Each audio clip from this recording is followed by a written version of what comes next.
Mexican government officials are still tallying up the economic losses of the magnitude 7.1 earthquake that caused widespread damage in the capital, but for the manager of a downtown restaurant it is already all too clear.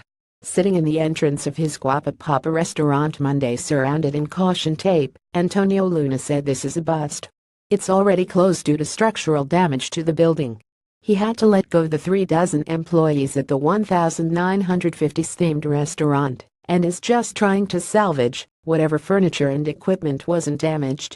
In the end, the company let everyone go because it couldn't continue having expenses, Luna said. Moody's Investors Service said in a report Monday that the September 19 earthquake that has killed at least 326 people in the capital and nearby states has the potential to be one of Mexico's costliest natural catastrophes. Alfredo Catino, Latin America director for Moody's Analytics, said they were still collecting data on losses, but a preliminary estimate was that the earthquake could knock between 0.1% and 0.3% off Mexico's gross domestic product in the third and fourth quarters. For the full year, the impact on gross domestic product should be about 0.1%. The impact on the year's growth will be small, particularly considering that the reconstruction work will compensate for some of the total loss in activity during the fourth quarter, Catino said. Money is expected to pour into the economy as Mexico City and the federal government tap their disaster funds.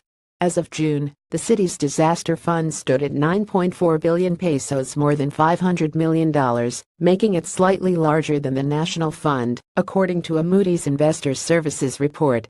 Of course, the National Fund also has to deal with recovery from the even stronger September 7 quake that has been blamed for nearly 100 deaths, mostly in the southern states of Oaxaca and Chiapas. There will be months of work ahead, from demolition to repairs and reconstruction.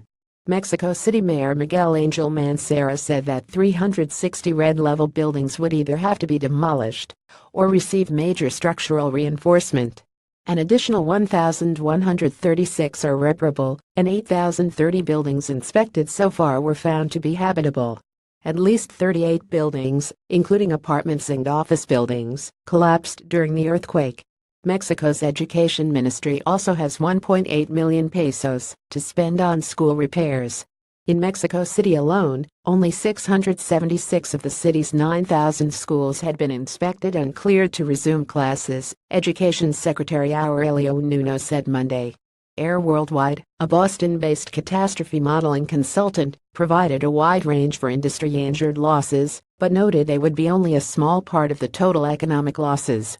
It put the insured losses at between 13 billion pesos $725 million and 36.7 billion pesos $2 billion. A graceful traffic roundabout encircled by restaurants, cafes and shops is now a sprawling expanse of medical tents, piles of food and other relief supplies, and stacks of building materials. While relief work went on outside Monday, men were busily wrapping furniture in foam and plastic inside the Antigua Art Europeo store. Stone panels on the building's facade appeared cracked or were altogether missing. Saleswoman Luisa Zuniga said the owners were waiting for civil defense inspectors to certify there was no structural damage to the building before reopening to the public. Meanwhile, they were moving furniture that could still be sold to their other branches. "Then we'll see how long it takes to fix everything," she said. "It is important to get back to work." Edgar Novoda, a fitness trainer, went back to his job Monday after working as a volunteer following the earthquake.